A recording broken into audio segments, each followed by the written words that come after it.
60대 후반의 한 남성이 있습니다. 평생 대기업에서 묵묵히 일하며 가족을 위해서라면 한 푼도 아끼지 않았던 사람. 퇴직 후엔 작은 편의점을 운영하며 손자 용돈까지 챙겨줄 만큼 여전히 가족을 먼저 생각했습니다. 아내가 세상을 떠난 지 3년, 외로움이 깊어지던 어느 날 큰아들이 말했죠. 아버지, 이번 생신은 우리 가족 모두 같이 여행 가요. 효도 여행 한번 해야죠. 그 한마디에 남성의 얼굴엔 오랜만에 미소가 번졌습니다. 그래, 이제 나도 누군가에게 챙김받을 때가 됐나 보다. 그는 그날 밤 새벽까지 여행지를 검색하며 설레는 마음으로 잠을 이루지 못했습니다. 하지만 막상 여행 준비가 시작되자 상황은 조금 이상했습니다. 큰아들은 항공권을 고르며 말했습니다. 아버지, 이 코스는 어때요? 숙소까지 전부 패키지로 하면 편하대요. 그런데 결제 단계에서 잠시 멈칫하던 큰아들이 말했죠. 아, 근데 이번 달에 좀 빠듯하네. 아버지가 먼저 결제하시고 나중에 정산 드릴게요. 둘째도 웃으며 거들었습니다. 아버지, 효도 여행인데 뭐 우리가 내겠어요. 결국 여행 경비 전부, 숙소와 식사, 심지어 손자들 간식비까지 모두 아버지가 부담했습니다. 하지만 그는 불평하지 않았습니다. 그래, 다 같이 웃는 얼굴 보면 그걸로 된 거지. 도착한 곳은 무더운 동남아의 한 휴양지였습니다. 체감 온도 40도. 무릎 수술 후 아직 다리를 절던 아버지에게 햇빛은 유난히도 가혹했습니다. 한참을 걷다 힘이 들어 벤치에 앉았더니 큰아들이 말했습니다. 아버지, 왜 또 멈춰요? 뒤에 사람 많아요. 그 말에 아버지는 그저 말없이 고개를 끄덕였습니다. 그래, 내가 늙었지. 괜히 민폐 끼치면 안 되지. 다음 날 아버지는 현지 음식이 입에 맞지 않아 김치 좀 있으면 좋겠다며 혼잣말처럼 내뱉었습니다. 그러자 큰며느리가 작은 웃음을 지으며 말했죠. 아버님, 여긴 외국이에요. 김치 찾으면 현지 사람들 웃어요. 그날 밤 아버지는 처음으로 깊이 잠들지 못했습니다. 그리고 다음 날 아침 큰아들이 말했습니다.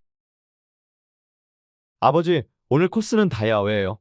너무 힘드시니까 그냥 방에서 쉬세요. 아버지는 잠시 말이 없었습니다. 괜찮다. 나도 같이 갈게. 하지만 아들은 단호했습니다. 안 돼요. 아버지 쓰러지면 어쩌려고요. 그렇게 그들은 떠났습니다. 호텔방에는 오직 한 사람, 아버지만 남겨둔 채로. 텅 빈 호텔방. 낯선 나라의 뜨거운 공기 대신 차가운 에어컨 바람만 맴돌았습니다. 배가 고파진 그는 가방을 열어 한국에서 챙겨온 컵라면을 꺼냈습니다. 그래, 이게 제일 내 입맛에 맞지. 작은 주전자로 물을 끓이고 창밖의 하얀 햇빛을 바라보며 라면을 먹었습니다. 김이 피어오르는 그 순간 눈가가 뜨거워졌습니다. 내가 이러려고 평생 일했나.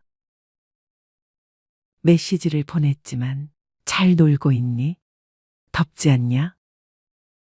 읽음 표시조차 뜨지 않았습니다. 그는 조용히 미소를 지었습니다. 그래, 애들도 바쁘겠지. 내가 너무 기대한 걸까? 답답한 마음에 밖으로 나갔습니다. 로비로 향하려는 순간, 아이고, 그는 카드키를 방에 두고 나온 걸 깨달았습니다. 직원에게 말을 걸었지만 말이 통하지 않았습니다. 영어가 서툴렀던 그는 손짓 발짓으로 설명했지만 결국 방으로 들어가지 못했습니다. 그렇게 오후 내내 로비의 소파에 앉아 있었습니다. 손에는 이미 식은 커피 한 잔, 눈은 유리창 너머로 웃으며 지나가는 가족들을 따라갔습니다.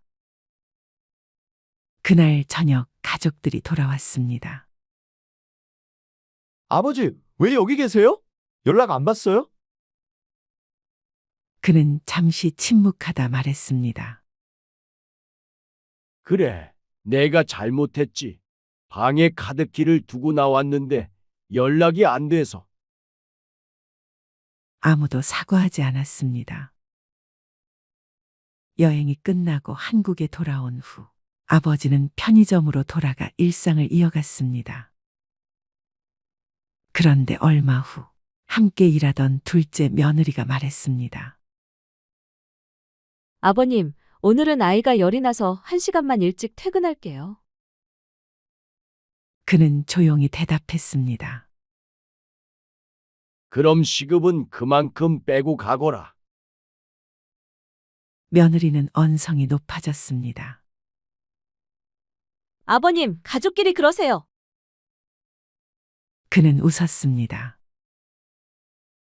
가족이라 그 말 이번 여행 이후로는 안 믿게 됐다. 그날 밤 그는 서류함에서 오래된 문서를 꺼냈습니다. 유언장 초안. 재산은 기부로. 펜 끝이 떨렸지만 마음은 이상하리만큼 차분했습니다. 그는 이제 깨달았습니다. 효도는 부모가 돈을 내는 여행이 아니라 함께 걷고 함께 밥을 먹고 함께 웃는 마음이었습니다. 자식들이 효도 여행이라 부르던 그 여정은 사실 아버지의 헌신의 연장선이었을 뿐이었습니다. 그는 편의점 문을 닫으며 중얼거렸습니다. 이제야 알겠다. 진짜 여행은 혼자라도 즐겁게 사는 거였구나. 창밖엔 여름비가 내렸습니다. 그는 라면을 하나 끓였고 이번엔 외롭지 않았습니다. 그래, 이 맛이지. 그는 조용히 웃으며 따뜻한 국물을 들이켰습니다. 이 사연은 효도 여행을 가장한 고려장의 현실을 보여줍니다. 부모의 희생 위에 세워진 여행은 결코 효도가 아닙니다. 진짜 효도는 돈이 아니라 함께 머무는 시간이니까요. 여러분은 혹시 자녀들과 함께 여행을 떠난 적 있으신가요? 아이들이 다 성장하고 나면 이젠 가족끼리 해외 한번 가자는 이야기가 자연스럽게 나옵니다. 좋은 추억을 만들 수 있을 거라는 기대도 있고 평소 하지 못한 이야기를 나눠보자는 의미도 담겨 있죠. 그런데 막상 여행을 다녀오고 나면 다신 안 간다는 말이 절로 나오는 경우도 많습니다. 여행이라는 것이 기대만큼 현실이 따라주지 않을 때 오히려 실망이 더 크게 다가오곤 합니다. 자녀들과의 여행도 마찬가지입니다. 서로의 속도와 관심사가 다르고 쉬고 싶은 타이밍도 어긋나기 때문입니다. 자녀들 입장에서도 왜 자꾸 힘들다고 하시는지 모르겠다. 같이 간 건데 대화도 없이 각자 논 기분이라는 이야기를 하곤 하죠. 세대 차이, 여행에 대한 생각의 차이, 그리고 체력 차이까지. 모든 것이 다르게 맞물릴 때 함께 간다는 사실이 오히려 더 불편해지는 순간이 생깁니다. 오늘 이야기의 주인공은 74세 유선희 씨입니다. 경기 안산에서 평생 반찬 가게를 운영해온 그녀는 작년에 완전히 일을 접고 조용한 노후를 준비하고 있었습니다. 늘 언젠가는 하고 미뤄둔 여행. 그 기회가 자식의 전화 한 통으로 찾아왔습니다. 엄마, 이번에 저희가 동유럽 가는데요. 엄마도 같이 가요. 엄마도 해외 좀 다녀오셔야죠. 놀랍고 반가운 말이었습니다. 늘 바빠서 연락도 뜸하던 아들이 먼저 이런 제안을 하다니. 선희 씨는 내심 설레는 마음으로 고개를 끄덕였습니다. 그래, 이제 나도 한 번쯤은 해외란 데를 나가봐야지. 하지만 막상 출발을 앞두고 받은 일정표는 생각보다 숨가빴습니다. 아침 7시에 조식을 먹고 바로 나가 관광지 5곳을 도는 계획. 점심은 이동 중 간단히 해결하고 저녁에는 또 새로운 도시로 이동. 선희 씨는 살짝 염려되어 물었습니다. 이렇게 계속 걸어 다녀도 괜찮을까? 나야 체력이 예전 같지 않아서 말이지. 아들은 말했습니다.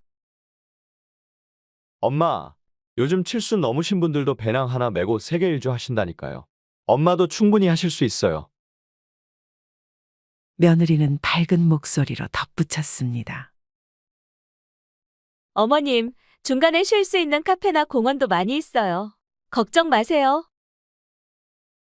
고마운 말이었지만 준비는 온전히 자식들의 몫이었고 선희 씨는 단지 그 안에 초대된 손님처럼 느껴졌습니다. 출국 날 공항에서 만난 아들과 며느리는 커플룩을 입고 손에 여행용 카메라를 들고 있었습니다. 선희 씨가 들고 있는 건 오래된 회색 캐리어 하나뿐이었습니다. 수속을 마치고 탑승 게이트로 가는 길, 아들이 이렇게 말했습니다. 엄마 자리는 저희랑 좀 떨어졌어요. 창가 좌석이 없어서요. 도착하면 바로 만나면 되니까요.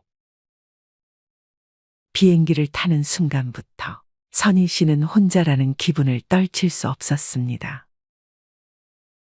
둘은 이어폰을 나눠 끼고 영화를 보며 웃었고 그녀는 복도 쪽 좌석에서 조용히 책을 읽었습니다. 그 책장을 넘기면서 그녀는 문득 이런 생각을 했습니다. 여행이란 같이 움직인다고 해서 함께하는 건 아니구나. 도착한 도시의 거리는 아름다웠지만 그녀에겐 낯설고 복잡했습니다. 언어도 사람도 음식도 너무 빨랐습니다. 자식들은 미리 계획해둔 동선을 따라 움직이며 즐거워했지만 선희 씨는 자꾸만 두 사람을 따라가기 위해 숨을 고르며 걷기를 반복했습니다.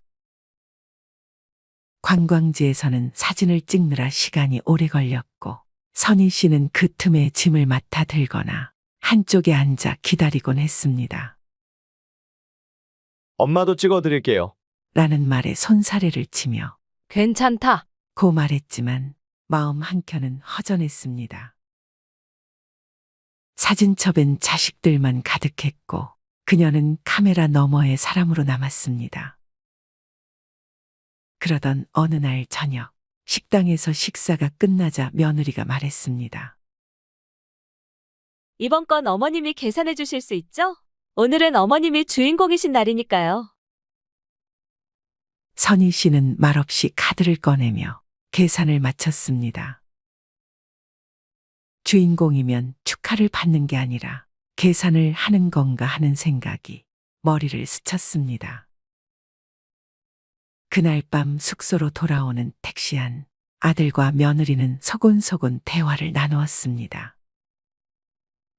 다음엔 둘이 오는 게 낫겠다. 솔직히 너무 피곤해. 그래도 엄마가 처음이니까 우리가 참는 거지. 다음 여행은 진짜 우리끼리만 가자. 그 말을 듣고 선희 씨는 창밖만 바라봤습니다. 창 너머에는 야경이 펼쳐지고 있었지만 그녀의 마음은 차가워지고 있었습니다. 나는 여기에 왜 왔을까? 귀국 후 아들은 다시 여행을 제안했습니다. 엄마, 다음엔 일본으로 가요. 가까우니까 덜 힘들 거예요. 숙소는 우리가 잡을게요. 근데 숙박비는 엄마가 좀 도와주시면. 선희 씨는 잠시 말을 아끼다 이렇게 말했습니다. 그래, 일본 좋지. 그런데 그때 나는 약속이 있어서 못 갈 것 같네. 다음엔 너희 둘이 편하게 다녀와. 그 말에는 확고한 뜻이 담겨 있었습니다. 이제 나는 내가 편한 사람과만 여행할 거야. 그 후 선희 씨는 동네 문화센터에서 함께 글을 쓰는 친구들과 2박 3일의 강릉 여행을 다녀왔습니다. 빠르게 걷지 않아도 되고 일정이 없어도 되는 여행. 식당에서 오래 앉아도 눈치 보지 않고 누가 어디 가자고 하지 않아도 함께 있는 것만으로 편안한 시간. 그녀는 여행지의 한 찻집에서 엽서를 꺼내어 한 줄을 적었습니다. 이제는 나와 발맞춰 걸어줄 사람과만 여행합니다. 자식과의 여행이 늘 감동으로 남는 건 아닙니다. 기대했던 만큼 실망이 클 수도 있습니다. 함께 간다는 이유만으로 관계가 더 가까워질 거라고 믿지 않아도 됩니다. 오히려 내 걸음과 마음을 알아주는 사람과 떠나는 여행이 더 깊고 오래 남습니다. 누구와 떠나는가 보다 어떻게 함께 걷는지가 더 중요하다는 것. 그 사실을 여러분도 잊지 않으셨으면 좋겠습니다. 70세의 정순 할머니는 서울의 조용한 동네에서 혼자 살고 있었습니다. 남편을 몇 년 전에 잃고 난 후 할머니는 혼자만의 시간을 보내는 것에 익숙해졌습니다. 정순 할머니는 자식들이 있고 그들도 각자 가정을 꾸리고 살고 있지만 할머니는 자신의 공간과 시간이 소중하다고 생각하며 혼자 사는 것을 즐기고 있었습니다. 어느 날 정순 할머니의 큰딸이 할머니를 찾아왔습니다. 큰딸은 밝은 표정으로 할머니에게 말했습니다.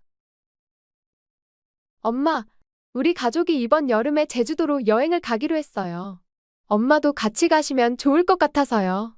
바람도 쐬고 맛있는 것도 먹고 가족들끼리 좋은 시간 보내면 좋잖아요. 정순 할머니는 순간 당황했습니다. 자식들과 함께 여행을 간다는 생각은 전혀 해본 적이 없었기 때문입니다. 할머니는 잠시 생각한 후 조심스럽게 대답했습니다. 아이고, 나는 그냥 집에서 쉬는 게 좋다. 너희들끼리 다녀오면 되지. 하지만 자식들은 포기하지 않았습니다. 며칠 후 아들과 막내딸이 함께 찾아와서 할머니를 설득하기 시작했습니다. 엄마, 우리 이번에 정말 좋은 호텔 예약했어요. 엄마가 좋아하실 만한 관광지도 다 찾아봤고요. 엄마도 가서 즐기면 좋겠어요. 아들이 말했습니다. 막내딸도 거들었습니다. 맞아요, 엄마. 우리가 다 준비했으니까 엄마는 몸만 오시면 돼요. 엄마도 가끔은 여행도 다니고 그래야죠. 정순 할머니는 여전히 망설였습니다.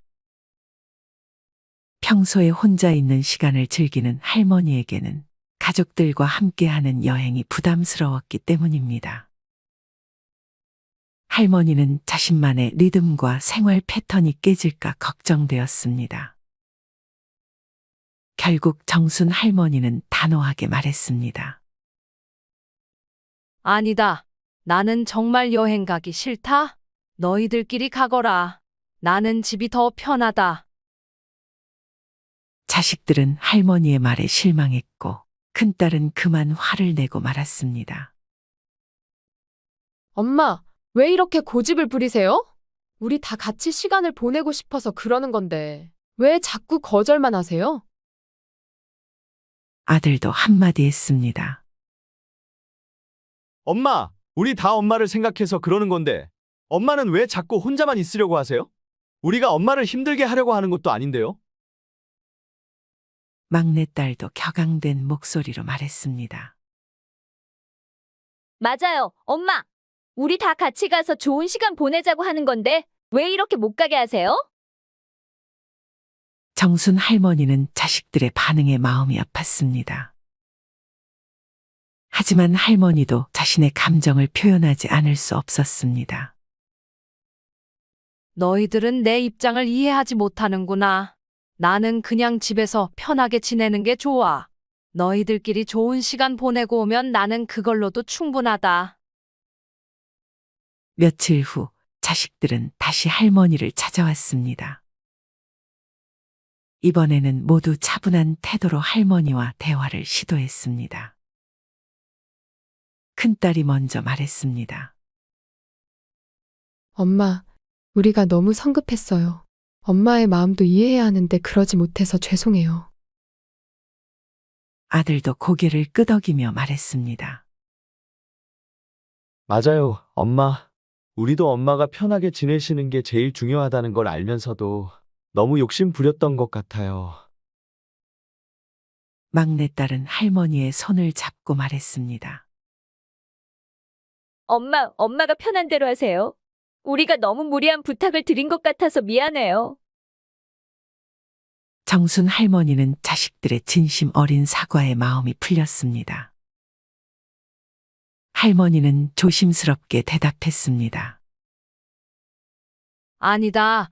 너희들도 내 마음을 이해해줘서 고맙다. 사실 나도 너희들과 함께 좋은 시간을 보내고 싶다. 그래서 이번 여행 같이 가기로 했다. 자식들은 환호하며 할머니를 안아주었습니다. 여행 준비는 자식들이 모두 도맡아 했고 할머니는 그저 짐을 싸기만 하면 되었습니다. 드디어 여행 당일 정순 할머니는 약간의 긴장감과 함께 공항에 도착했습니다. 자식들과 손자 손녀들이 함께 한자리에서 할머니는 조용히 미소를 지었습니다. 자식들과 함께 하는 시간이 오랜만이라 낯설기도 했지만 동시에 설레기도 했습니다.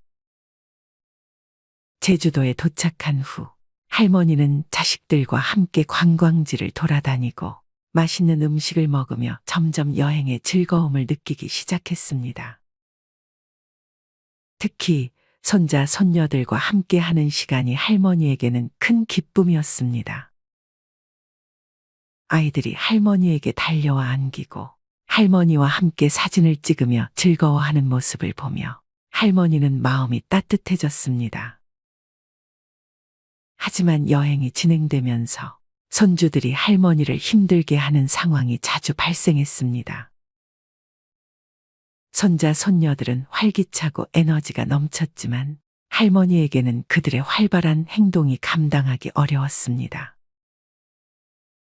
어느 날 아침 손자 손녀들이 호텔 방에서 뛰어다니며 소란을 피우기 시작했습니다. 정순 할머니는 아침부터 시끄러운 소리에 짜증이 났습니다.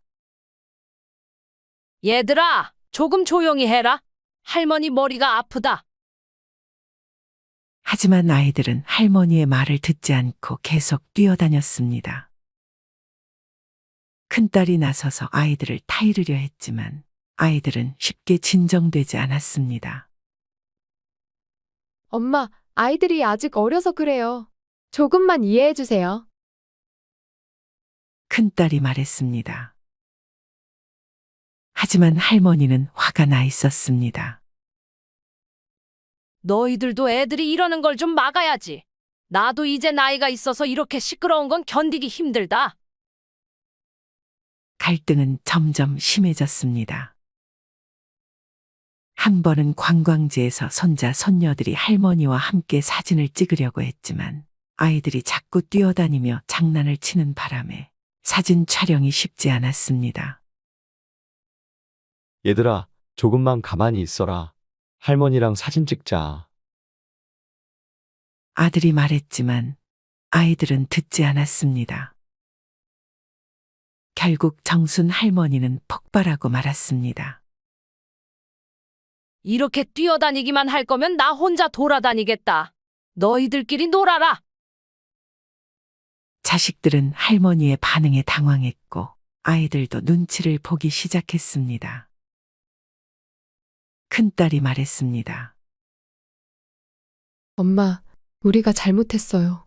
아이들이 너무 장난을 쳐서 미안해요. 하지만 할머니의 화는 쉽게 가라앉지 않았습니다.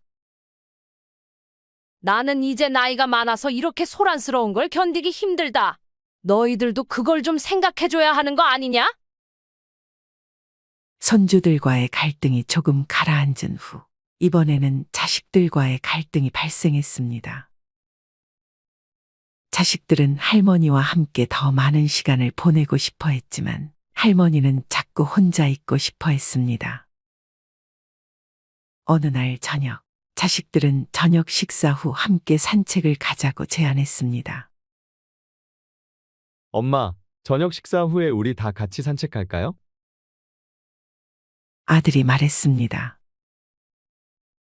할머니는 피곤한 표정으로 대답했습니다. 나는 그냥 방에 있을게. 너희들끼리 다녀와라. 큰딸이 나섰습니다. 엄마, 다 같이 가는 여행인데 왜 자꾸 빠지려고 해요? 우리 다 같이 산책하면서 이야기 나누면 좋잖아요. 막내딸도 동의하며 말했습니다. 맞아요, 엄마. 다 같이 가야 추억도 남고 좋죠. 하지만 정순 할머니는 단호했습니다. 나는 정말 피곤하다. 너희들끼리 갔다 와라. 자식들은 할머니의 태도에 실망했고 결국 또다시 갈등이 생겼습니다. 엄마, 왜 자꾸 이렇게 고집을 부리세요? 우리 다 같이 시간을 보내고 싶어서 그러는 건데. 큰딸이 화를 내며 말했습니다. 맞아요, 엄마. 우리가 엄마랑 더 많은 시간을 보내고 싶어서 그러는 건데 왜 자꾸 혼자 있으려고 하세요? 아들도 목소리를 높였습니다. 정순 할머니는 자식들의 반응에 마음이 아팠습니다. 너희들은 내 입장을 이해하지 못하는구나. 나는 그냥 집에서 편하게 지내는 게 좋아. 너희들끼리 좋은 시간 보내고 오면 나는 그걸로도 충분하다. 며칠 후 가족들은 각자의 자유 시간을 가지기로 했습니다. 자식들은 할머니에게 무엇을 하고 싶은지 물었습니다. 엄마, 오늘은 각자 자유 시간을 가지려고 해요. 엄마는 뭐 하고 싶으세요? 막내딸이 물었습니다. 할머니는 조용히 대답했습니다. 나는 그냥 방에서 쉴게. 너희들끼리 다녀와라. 하지만 자식들은 할머니가 혼자 있는 것이 마음에 걸렸습니다. 엄마, 우리 같이 해변에 가서 산책해요. 엄마도 바다 보면서 쉬면 좋을 것 같아요. 큰딸이 제안했습니다. 할머니는 피곤한 표정으로 말했습니다. 나는 그냥 방에서 쉬고 싶다. 너희들끼리 다녀와라. 자식들은 할머니의 태도에 다시 한번 실망했습니다. 엄마, 왜 자꾸 이렇게 혼자 있으려고 하세요? 우리랑 같이 시간을 보내면 좋잖아요. 아들이 말했습니다. 맞아요, 엄마. 우리 다 같이 가서 좋은 시간 보내자고 하는 건데 왜 자꾸 거절만 하세요? 막내딸도 동의했습니다. 그날 밤 가족들은 각자의 방에서 잠을 이루지 못했습니다. 할머니는 창밖을 바라보며 자식들과의 갈등에 대해 생각했습니다. 자식들도 각자 방에서 할머니의 입장을 이해하려고 노력했습니다. 다음 날 아침, 자식들은 할머니에게 다가가 사과하기로 결심했습니다.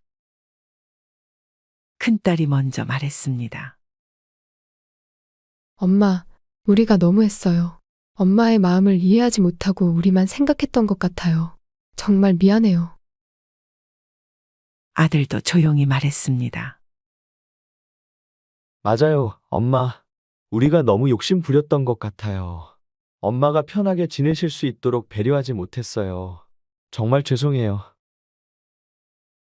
막내딸도 할머니의 손을 잡고 눈물을 흘리며 말했습니다. 엄마, 정말 미안해요. 엄마가 우리와 함께 있어서 정말 행복해요. 정순 할머니는 자식들의 진심 어린 사과에 마음이 풀렸습니다. 할머니는 눈시울이 붉어지며 말했습니다. 나도 미안하다.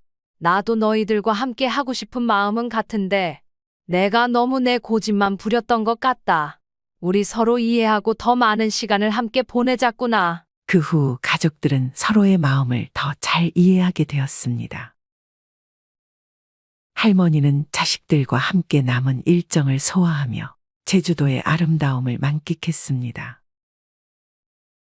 자식들은 할머니가 편안하게 지낼 수 있도록 배려하며 여행을 즐겼습니다. 가족들은 함께 웃고 이야기하고 새로운 추억을 만들어 갔습니다. 여행이 끝날 즈음 정순 할머니는 자식들에게 감사의 인사를 전했습니다. 너희들 덕분에 정말 좋은 시간을 보냈다. 처음엔 망설였지만 와보길 정말 잘했구나. 자식들은 그런 할머니의 말을 듣고 기뻐하며 앞으로도 함께 많은 시간을 보내자고 다짐했습니다. 할머니는 이제 더 이상 자식들과의 여행을 두려워하지 않았습니다. 오히려 함께 하는 시간이 얼마나 소중한지 깨닫게 된 것입니다. 그리하여 정순 할머니는 자식들과의 추억을 가슴에 간직하며 다시 일상으로 돌아갔습니다. 혼자만의 시간도 소중하지만 가족과 함께 하는 시간도 그만큼 소중하다는 것을 깨달은 할머니는 앞으로도 자식들과 더 많은 추억을 쌓아가기로 마음먹었습니다. 자식들과 함께하는 시간이 왜 이렇게 소중한지 생각해보면 참 많은 이유가 떠오릅니다. 자식들이 어릴 때 함께 보낸 그 시간들이 얼마나 중요한지 모릅니다. 저도 시간이 지나고 나서야 깨달은 부분이 많았어요. 자식들이 어른이 되어 결혼을 하고 나면 우리 가족의 풍경도 많이 달라집니다. 이 새로운 단계에서 부모와 자식 간의 시간은 그 어느 때보다도 소중하게 느껴집니다. 자식들이 결혼을 하고 자신의 가정을 꾸리면 부모와 자식 간의 관계도 성숙한 어른 간의 관계로 발전하게 됩니다.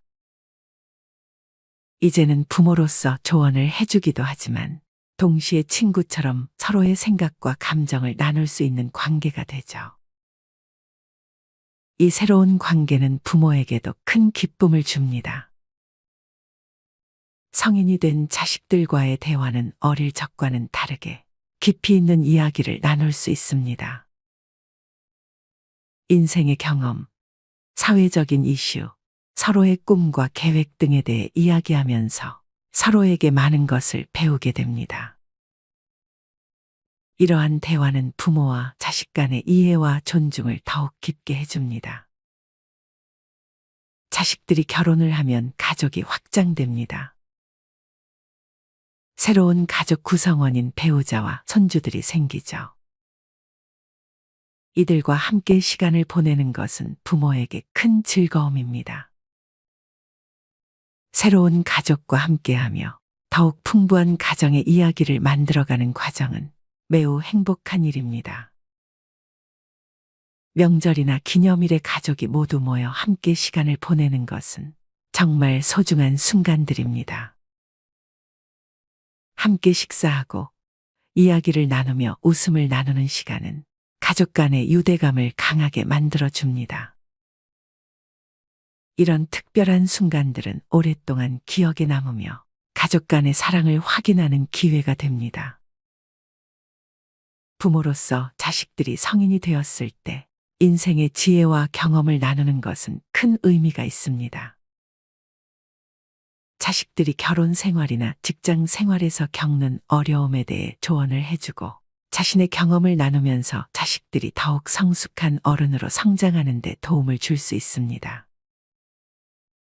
또한 손주들과 함께하는 시간은 부모에게 새로운 기쁨을 선사합니다. 손주들과 놀아주고 그들의 성장을 지켜보는 것은 부모로서 큰 행복입니다.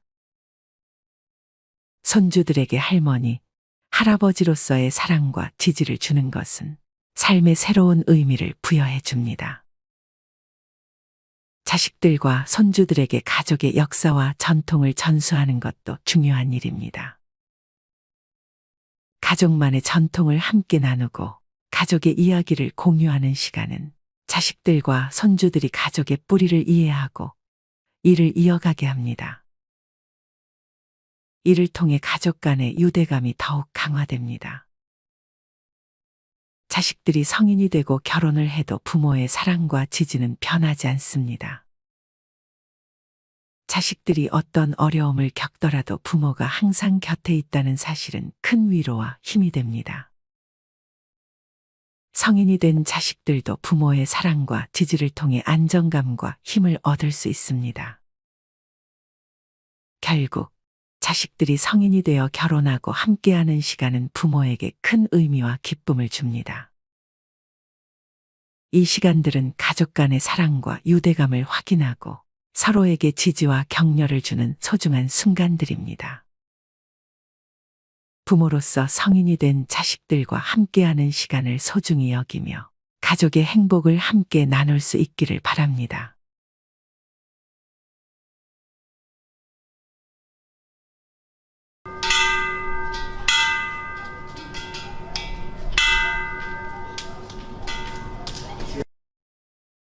야, 나이 들면 그냥 다 쓰고 죽어야지. 뭐 하러 아껴? 자식들 줄 것도 없고 연금도 나오는 거 그냥 내가 쓰고 즐기는 거지. 이 말 어디서 많이 들어보셨죠? 아니, 어쩌면 지금 이 영상을 보고 계신 당신도 마음속으로 한두 번쯤은 이런 생각을 해보셨을 겁니다. 맞습니다. 한평생 일하고 자식 키우고 고생만 하셨는데 이제라도 내가 원하는 거, 내가 하고 싶은 거 하고 살아야지. 그게 뭐 그리 잘못이겠습니까? 하지만 이상한 건 그렇게 쓰고 있는데도 왜 자꾸 불안한 걸까요? 사고 나면 허전하고 쓰고 나면 미안하고 명세서를 보면 이게 다 어디 간 거지 싶은 마음. 사실 나이 들어서는 많이 쓰는 것보다 제대로 쓰는 것이 더 중요합니다. 이제는 감정이 아니라 기준으로, 습관이 아니라 의식으로 똑바르고 현명한 소비를 배워야 할 때입니다. 그렇지 않으면 당신의 통장은 남들보다 빠르게 마르고 당신의 노후는 스스로도 감당하기 어려워질 수 있습니다. 서울 마포구에 사는 75세 유혹자 어르신의 말입니다. 과거 교직 생활을 하며 성실하게 살아오신 분이지만 지금은 매달 연금에만 의지해 생활하고 있습니다. 그런데 이상하죠. 돈이 줄어든 건 당연한 일인데 소비는 오히려 늘어난 기분이 든다고 하십니다. 명세서엔 늘 작고 익숙한 소비들이 가득합니다. 이게 뭐 대단한 돈도 아니고 그냥 평소처럼 산 것뿐인데. 그렇습니다. 가장 무서운 건 습관처럼 나가는 지출입니다. 그게 쌓이면 어느새 삶을 무겁게 누르는 짐이 됩니다. 오늘은 그런 소비의 그림자, 우리 70대 어르신들이 특히 조심해야 할 9가지 지출에 대해 하나씩 아주 조용히 살펴보려 합니다. 첫 번째, 마음은 부자라는 말의 함정. 자존심 소비. 오랜 친구들 모임. 누구는 제주도에 다녀왔다 하고 누구는 손주 유학을 보냈다 자랑합니다. 그 자리에서 아무 말 없이 앉아있기가 어색해 괜히 이렇게 말하게 됩니다. 우리 손자도 이번에 태블릿 사줬지 뭐. 그 말 한마디가 당신의 통장에서 50만 원을 가져갑니다. 누구도 강요하지 않았지만 스스로의 체면을 지키기 위해 내는 소비. 이게 가장 무섭습니다. 70대 이후의 자존감은 내가 뭘 가지고 있느냐보다 내가 어떤 마음으로 살아가느냐에서 나와야 합니다. 두 번째, 할인에 혹해서 감정 소비. 1+1 이래서 산 거야. 안 살 수가 없었어. 이런 말씀 많이 들어보셨죠? 마트, 홈쇼핑, 유튜브 광고까지 70대의 소비는 이젠 정보보다 감정을 먼저 자극합니다. 특히 혼자 계시는 분일수록 사는 재미가 삶의 위안이 되곤 하죠. 하지만 문제는 그 위안이 며칠 후엔 후회가 된다는 겁니다. 할인은 기회가 아니라 유혹입니다. 진짜 필요한 것이었는지를 스스로 묻기 전까진 아무리 싸게 사도 손해일 수 있습니다. 세 번째, 집에 가만히 있는 게 뭐하냐? 시간 채우기 소비. 정년 이후 하루가 길게만 느껴지는 날들이 있습니다. 그럴 때 집 근처 백화점이나 카페, 마트에 간단히 나갔다가 지갑은 텅 비고 손엔 쓸모없는 물건들만 들려 있죠. 문제는 물건이 아니라 허전함입니다. 시간을 채우기 위해 물건을 사는 순간 삶의 중심이 소유로 바뀌어 버립니다. 산책, 봉사, 독서, 취미, 텃밭, 이 모든 건 지갑을 열지 않아도 삶을 채울 수 있는 시간입니다. 네 번째, 손주가 좋아하니까 무의식적 과잉 지출. 이제는 손주가 웃으면 세상이 환해지는 나이입니다. 그러니 뭐든 해주고 싶은 게 당연하죠. 하지만 뭐든 해주는 순간 아이들은 점점 더 무언가를 기대하게 됩니다. 용돈 5만 원이 10만 원이 되고 간식이 장난감이 되고 할머니 집은 놀이터가 아닌 물질의 창고가 됩니다. 진짜 사랑은 밥 한 끼, 대화 한 시간, 무릎 베고 자는 따뜻한 오후 한때입니다. 돈이 아니라 마음이 남는 사랑을 해주세요. 다섯 번째, 몸에 좋은 거라니까 맹신적 건강 소비. 이거 먹고 혈압 떨어졌대. 저기서 파는 거 무릎에 기적이래. 요즘은 동네 약국보다 유튜브가 더 무섭습니다. 검증되지 않은 건강식품, 택배로 날아오는 온갖 보조제들. 실제로 병원에선 말합니다. 기초검사와 운동, 식단이 먼저입니다. 하지만 우리는 뭔가 한 알로 해결되길 바랍니다. 건강은 사기 전에 지키는 것이어야 합니다. 약보다 중요한 건 식사 시간 지키기, 수면, 걷기, 웃음입니다. 여섯 번째, 경조사는 빼면 안 되지. 습관성 인맥 소비. 김 여사님 아들 결혼했대. 우리 그 친구 딸 돌잔치 간다는데 봉투는 챙겼지. 이렇게 시작된 경조사비 지출은 한 달에 많게는 4에서 5건까지 이어지기도 합니다. 내가 안 내면 제가 또 뭐라 할 텐데.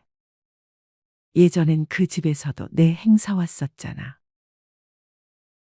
한번 솔직히 생각해 보세요. 그 사람 마지막으로 연락 온 게 언제였나요? 당신이 아플 땐 전화 한 통이라도 걸어온 적 있나요? 경조사비는 의리로 보이지만 사실은 묘한 강박입니다. 나이 들수록 인연을 거르지 않으면 관계 유지를 위한 지출이 끝도 없이 이어집니다. 진짜 소중한 사람은 돈이 아니라 마음으로 남는 사람입니다. 봉투가 아니라 안부가 오가는 관계만 남겨도 그게 진짜 노년의 자산입니다. 7번째, 차 없으면 불편해. 필요 없는 유지 소비. 내가 아직은 운전 잘해. 차는 있어야지. 병원도 가야 하고 시장도 봐야 하고. 맞습니다. 차가 있으면 편리합니다. 하지만 문제는 그 편리함이 지금도 필요한가입니다. 차를 잘 안 쓰는데도 매달 보험료, 세금, 정비비에 연료비까지 지출이 이어지고 있다면 이건 이동수단이 아니라 감정적 소유입니다. 부산 해운대에 사는 73세 정영식 어르신은 1년에 4번 병원 갈 때만 차를 탑니다. 나머지 날은 주차장에 세워만 둡니다. 그런데도 매년 150만 원 넘는 고정비가 들어갑니다. 정 어르신은 말합니다. 차 없으면 내가 뭐라도 하나 사라지는 기분이야. 그 마음도 이해되지만 진짜 자유는 없어도 불안하지 않은 것에서 시작됩니다. 당신을 올가매는 건 차가 아니라 소유의 불안입니다. 8번째, 이 정도는 나한테 투자하는 거지. 외모 미용 소비. 요즘 70대 어르신들 정말 멋지십니다. 헤어, 네일, 피부관리, 패션. 어느 정도는 자신을 꾸미는 게 삶의 활력이 되기도 합니다. 그런데 문제는 그게 점점 남 눈을 의식한 소비로 변할 때입니다. 저번에 누구 모임 갔더니 내가 제일 못 꾸민 것 같아서 사진 찍힐 일도 있는데 이 정도는 해야지. 서울 종로의 76세 김영자 어르신은 정기적으로 피부 관리실을 다니고 6개월마다 파마와 염색, 의류 쇼핑을 반복하십니다. 본인도 말합니다. 사실 뭐 달라지는 것도 없는데 그냥 계속 가게 되더라고요. 외모를 가꾸는 건 나쁜 게 아닙니다. 하지만 있는 그대로의 나를 부끄럽게 여기기 시작하면 그 순간부터 소비는 강박이 됩니다. 당신의 주름은 흠이 아닙니다. 세월을 견뎌낸 증표입니다. 진짜 멋은 있는 그대로를 당당하게 드러낼 때 피어납니다. 9번째, 혼자 사는 게 더 비싸. 과잉 식비 소비. 어차피 밥은 먹어야 하니까 혼자 해먹기 귀찮아서 그냥 사 먹지 뭐. 요즘 시니어들 사이에 가장 조용히 새고 있는 지출, 바로 식비입니다. 혼밥 시대, 식당, 배달앱, 밀키트, 간편식, 편하긴 하지만 한 끼 한 끼 쌓이면 7, 80만 원은 금방입니다. 부산 동래구에 사는 박용남 어르신은 혼자 지내는 5일 중 4일은 배달식으로 해결합니다. 요리도 귀찮고 설거지도 싫으니 편하긴 하죠. 하지만 그 편함의 대가는 소화불량, 위염, 냉동식품 의존, 그리고 늘 빠듯한 생활비입니다. 식사는 당신의 몸과 마음을 만드는 기본입니다. 밥 한 끼 정성 들여 지어 먹는 건 돈보다 훨씬 가치 있는 노년의 자기 돌봄입니다. 이제 조용히 스스로에게 물어보세요. 나는 지금 나를 위해 잘 쓰고 있는가? 이 소비는 진짜 나를 건강하게 만들고 편안하게 해주고 있는가? 나이 든 지금 중요한 건 더 많이 갖는 삶이 아닙니다. 가진 만큼 잘 누리고 쓰는 만큼 나를 돌보는 것, 그게 진짜 현명한 노년의 소비입니다. 소유가 줄어든다고 해서 행복까지 줄어드는 건 아닙니다. 오히려 너무 많이 채우려 할수록 마음은 더 어지러워집니다. 어느 노 철학자는 이런 말을 남겼습니다. 진짜 가난은 가진 게 없는 게 아니라 갖지 않으면 불안한 마음에서 시작된다. 당신의 통장 잔고보다 더 중요한 건 당신의 내면 잔고입니다.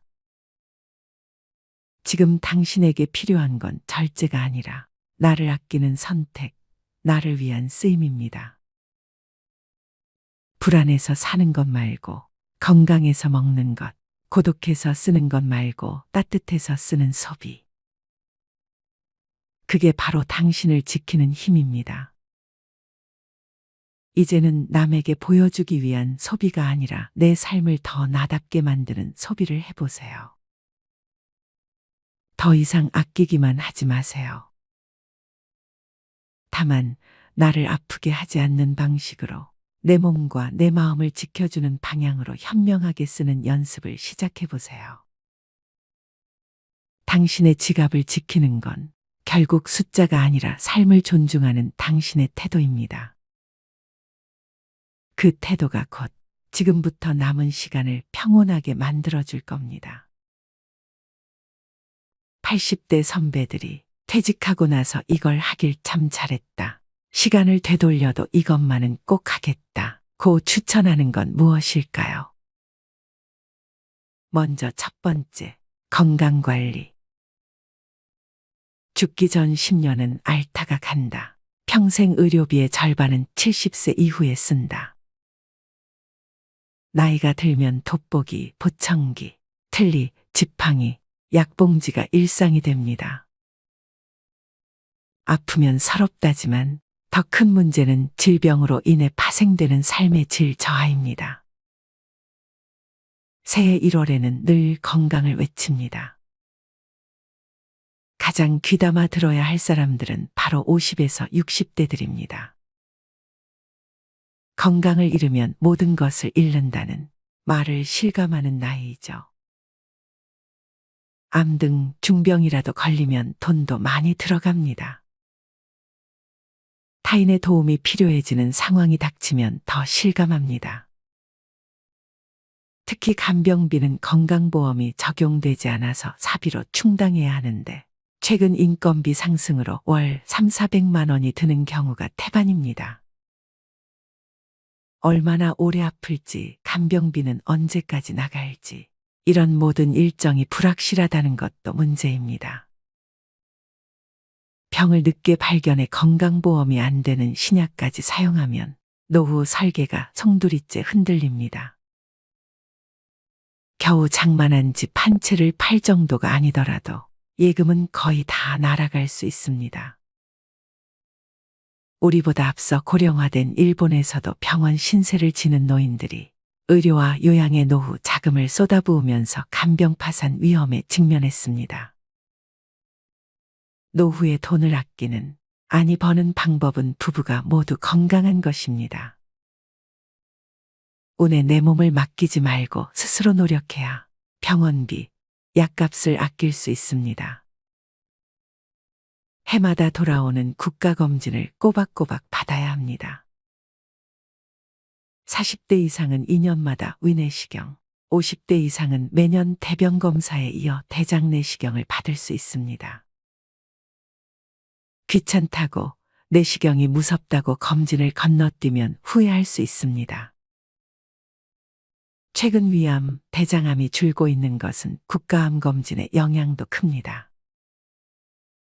조기 발견은 물론 암 예방에도 도움이 됩니다. 노후에는 건강을 잘 지키기만 해도 흑자 인생을 보낼 수 있습니다. 건강이 곧 돈이기 때문입니다. 음주, 야식, 흡연, 과식, 소파와 한몸 등과 같은 나쁜 생활 습관은 건강을 해치며 노후 파산의 원인이 됩니다. 사랑하는 자녀에게 부모 부양으로 경제적인 부담을 주지 않는 가장 손쉬운 방법이 본인 건강 관리입니다. 평소엔 잊기 쉽지만 치아 관리에도 힘써야 합니다.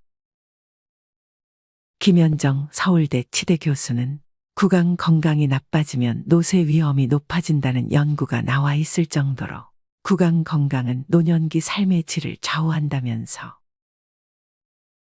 치아와 잇몸이 부실한 고령자는 영양 섭취를 제대로 하지 못해 기력이 금방 쇠하는데 이렇게 되면 근력 저하와 반복적인 낙상, 만성질환 악화 등의 위험이 커진다고 말했습니다. 치아가 부실하면 먹는 즐거움이 사라지고 식욕 저하로 만성적 영양 불량 상태에 빠지기 쉽습니다. 그리고 담배를 끊어야 합니다. 흡연은 고혈압, 당뇨병, 뇌경색, 심근경색, 신장병으로 가는 주범입니다. 여기서 담배의 유해성을 새삼 들먹이고 싶지 않습니다. 수많은 발암 물질이 가득한 매캐한 연기를 흡입하니 나이 들면 몸이 고장 날 수밖에 없습니다. 최근 7, 80대 할머니 폐암 환자가 많은 것은 과거 안방에서도 자유롭게 담배를 피웠던 문화의 영향도 큽니다. 필터를 거치지 않은 담배 연기 속에 발암 물질이 더 많습니다. 이기적인 아버지 탓에 아이들도 병이 들었을 것입니다. 자식들이 부모 간병비까지 부담하면 등골이 휩니다. 치매도 본인이 노력하면 막을 수 있는 혈관성 치매가 30%가 넘습니다. 뇌졸중 후유증이 혈관성 치매입니다. 50, 60대는 건강한 노년으로 가는 갈림길입니다. 자녀를 위해서라도 내 건강을 살펴야 합니다. 수억 원이나 되는 폐암 신약을 사기 위해 살고 있던 집까지 팔았다는 얘기에 한숨이 절로 나옵니다. 노후 대책으로 가장 중요한 것은 부부의 건강을 지키는 것입니다. 두 번째, 퇴직금으로 인생 역전의 베팅. 일은 넘으면 힘 빠져서 돈 쓸 일도 별로 없을 텐데요. 노후 준비를 소홀히 하는 사람들의 변명은 이런 식입니다. 하지만 노년기에는 노부모 간병, 자녀 지원, 배우자 병환, 주택 수리 등 오히려 예상치 못했던 목돈 지출이 발생하기 쉽습니다. 이런 돌발 상황에 대비하려면 통장이 필요합니다. 잔고가 바닥나면 일하면 되잖아라고 생각할 수 있지만 건강이 나빠져서 예전처럼 돈을 벌지 못할 가능성이 높습니다. 젊었을 때 모아둘 거리라고 후회하지 않으려면 저축하는 습관을 몸에 익혀야 합니다. 지금 벌고 있는 소득은 20, 30년 후에 소득이 없을 내 자신과 배우자가 쓸 소중한 씨앗입니다. 나중에 퇴직금을 받을 테니까 저축은 필요 없다는 생각도 위험합니다. 퇴직금을 일시금으로 받아서 주식이나 부동산 등에 투자하겠다는 유혹도 생길 수 있지만 성급히 결정하면 나중에 후회하기 쉽습니다. 나이 들어서 투자에 실패하면 젊을 때처럼 패자부활전이 어렵습니다. 힘들게 번 퇴직금은 놀리지 마세요라고 접근하는 사람은 100% 사기꾼이라고 생각하세요. 퇴직금은 일시금이 아니라 연금 형태로 받아야 절세 효과도 있어 유리합니다. 노년기에 투자를 하고 싶다면 미국 등 글로벌 우량지수에 연동되는 대표 금융상품에 한정하고 여행, 취미 등에 쓰는 돈도 예산 내에서 쓰는 게 좋습니다. 마지막으로 황혼의 나이에 무조건적인 자녀 지원은 독이 될 수 있습니다. 경제적으로 자립하지 못했다고 해서 계속 퍼주면 내 노후가 먼저 무너집니다. 자식에게 한 푼도 안 주면 맞아 죽지만 다 주면 굶어 죽고 밥만 주면 무서워 죽는다는 말은 우스갯소리이지만 속에 뼈가 있다는 걸 잊지 마세요. 세 번째, 자식한테 손 안 벌릴 만큼은 모아둬라. 노후 생활비는 평생 동일한 금액이 필요한 것이 아니라 나이가 들수록 점점 감소하는 경향을 보입니다. 은퇴 직후엔 바깥 활동이 여전히 왕성하기 때문에 은퇴 이전과 비교해 생활비는 비슷하게 듭니다. 그러나 나이가 들수록 외부 활동은 뜸해지고 배우자 사망 등의 변수도 생겨가게 씀씀이는 점점 감소합니다. 80대엔 5, 60대에 쓰던 생활비의 절반만 있어도 충분하다는 은퇴 전문가도 있습니다. 베스트셀러 87세 비즈니스맨, 지금이 최고 전성기를 펴낸 88세 코리아 마시로 씨는 나이가 들수록 소비 욕구가 약해지기 때문에 큰 병에 걸리지 않는 한 그렇게 큰 돈이 필요하지 않다면서 퇴직하고 돈을 더 많이 벌겠다고 자꾸 욕심을 내면 오히려 삶의 균형이 깨져 불행해지기 쉽다고 말했습니다. 노후 자금은 얼마나 준비해야 할까? 설문조사에 참여한 80대 남녀들은 자식에게 손 벌리지 않을 정도의 저축은 해둬라 라고 했습니다. 이 밖에 연금만 갖고서 생활할 수 있게 미리 재무 설계에 힘쓰고 절약, 보험 가입, 대출 상환 등도 신경 쓰라고 조언했습니다. 70대 이하 후배들에게 권하고 싶은 투자 활동으로는 주식 투자가 최고로 뽑혔고 그 다음으로는 펀드, 연금, 일본 채권, 금투자, 해외 채권 등의 순이었습니다. 이렇게 80대들이 퇴직 후에 해서 참 좋았던 세 가지에 대해 알려드렸습니다. 그렇다면 부자들은 어떤 소비 습관을 가지고 있는지 지금 바로 알려드리겠습니다. 첫 번째로, 많이 버는 것보다 덜 쓰는 것이 중요합니다. 부자가 되기를 바라지만 그 방법을 알아봤을 때 부자들에게 해당하는 사람은 소수라는 사실을 알게 됩니다. 부자들은 덜 쓰는 방법을 통해 부자가 되는 경우가 더 많습니다. 돈을 버는 것보다 불필요한 지출을 줄이는 것이 더 중요하다고 말씀드립니다. 실제로 대부분의 부자들은 지출을 통제하는 절약 습관을 가지고 있답니다.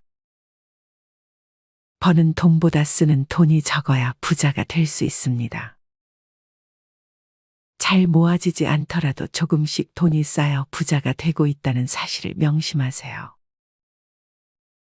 그래서 적은 돈부터 아끼는 습관을 기르는 것이 중요합니다. 두 번째로, 나가는 돈을 곱해서 생각하는 습관을 가져야 합니다. 많은 사람들은 물건을 샀거나 지출을 할 때 나가는 금액을 나눠서 생각하는 경향이 있습니다. 하지만 부자들은 나가는 돈을 곱해서 생각합니다. 예를 들어, 기타 요금이 한 달에 13,500원이라면 한 달치인 것을 생각하는 게 아니라 12개월 동안 계산하여 162,000원인 것으로 생각하는 거죠. 이렇게 나가는 돈을 곱해서 생각하면 정확한 지출 기호를 확인할 수 있습니다. 쇼핑을 할 때도 필요한 물건만을 사게 되고 좀 더 정확한 지출을 할 수 있어요. 세 번째로, 미니멀 라이프를 실천하세요. 미니멀 라이프란 삶의 모든 것을 단순화시키는 것을 의미합니다. 적게 갖는 삶을 추구하는 것인데요. 필요한 최소한의 물건들만을 가지고 살기 때문에 집안이 깔끔해지고 마음의 여유가 생깁니다. 물건을 줄이기 때문에 가사노동 시간도 줄어들고 경제적으로도 절약이 가능하며 물건을 구매하는 시간과 에너지를 아낄 수 있습니다. 필요하지 않은 물건을 사지 않고 필요한 물건에만 돈을 쓰는 습관을 가지세요. 네 번째로, 과다한 식재료 구매를 줄이세요. 장보기의 편리함과 다양한 상품들이 진열되어 볼거리를 자랑하며 또한 파격적인 가격의 혜택을 받고자 대형마트를 주기적으로 방문하는 것이 이제는 당연한 시대입니다. 그러나 경제적 소비를 위해 쇼핑함에도 불구하고 당장 필요하지도 않는 먹을거리를 양을 많이 제공하거나 가격을 할인한다는 이유로 충동 구매를 하는 경우도 자주 있습니다. 뿐만 아니라 이렇게 집으로 가져온 식자재는 냉장고에 꽉꽉 채워두게 되며 결국 유통기한을 넘겨버려 먹지도 못하고 폐기 처분하게 된다면 불필요한 비용이 낭비되는 것입니다. 오늘부터는 주말마다 대형마트 대신에 요리를 위해 필요한 식자재가 있을 때마다 방문할 수 있는 우리 동네의 식료품점을 이용해 보면 어떨까요? 볼거리는 부족하고 다양한 상품은 없지만 충분히 합리적인 가격을 제공하고 필요한 것은 대부분 구매할 수 있습니다. 또한 최근 들어 냉장고 파먹기가 유행인데요. 불필요하게 새로운 식자재를 구매하지 않고 냉장고에 보관된 재료만으로 요리를 함으로써 냉장고의 전기 소비 효율을 늘리고 쓸데없이 음식물을 버리는 일을 줄이는 것을 말합니다. 냉장고문에 보관된 식자재를 기록하거나 보관된 식자재로 만들 수 있는 음식을 적어 놓는 노하우를 비롯하여 각종 아이디어를 온라인상에서 얻을 수 있답니다. 이렇게 간단히 부자들의 소비 습관 4가지를 알아보았습니다. 혹자는 이미 부자라서 가치를 따질 수 있는 형편이 된다고 생각할 수도 있습니다. 하지만 소비 습관에 따라 부자가 되는 길을 더 단축시킬 수도 있는 것이죠. 부자처럼 보이려고 애쓰지 말고 진짜 부자가 되려고 노력해 보세요. 많은 사람들이 겉으로 보기에 부자가 보이는 것을 추구하지만 이는 잘못된 마인드입니다. 진짜 부자들은 외부적으로 까만 소박한 생활을 하지만 내면에서는 여유와 깊이를 느낄 수 있습니다. 겉으로 보이려고 분에 넘치는 소비를 하는 것은 가짜 부자로 보이게 할 뿐입니다.